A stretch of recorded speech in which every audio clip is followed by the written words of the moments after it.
સ્પર્શ બાળકોની હોસ્પિટલ.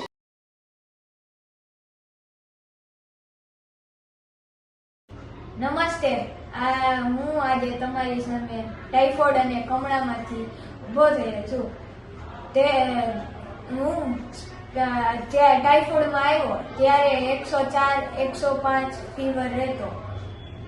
પછી હું અહીંયા સ્પર્શ હોસ્પિટલમાં આવ્યો. પછી સનાયા સરના કહેવાથી અહીંયા એડમિટ રહી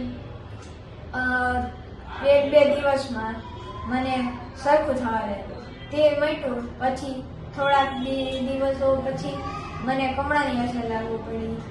સનાયા સરે કીધું કે ઘરે જઈને આરામ કરવાનું. આરામ કરીને આવ્યો. હજે એના સપોર્ટથી મને આ મટી ગયું છે. તો તે બદલે સ્ટાફ અને સનાયા સાહેબનો ખૂબ ખૂબ આભાર માનું છું. નમસ્કાર. આજે સ્પર્શ હોસ્પિટલમાં અમે આવ્યા છીએ. આવવાનું કારણ એ છે કે પ્રથમ આ મારો પુત્ર છે પર્વ, એને ટાઇફોઇડ થયો.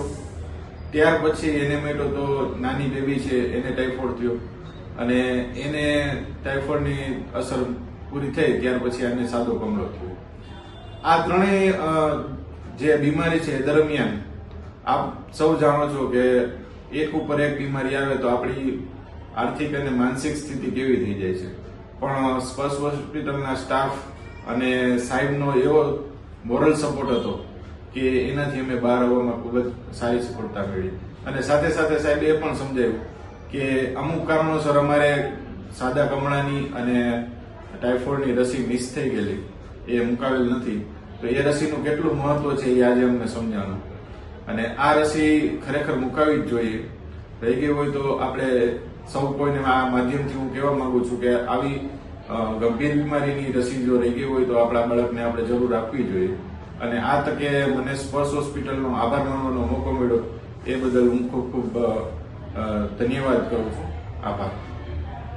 અને આ દરમિયાન તમે બધા પણ વેક્સિન મુકાઈ લેજો. ટાઇફોઇડ અને સાદા કમળાની રસી તે ખૂબ જ જરૂરી છે આપણા માટે. ઇન્જેક્શન ન ખાવા હોય મારી જેમ તો વેક્સિન મુકાઈ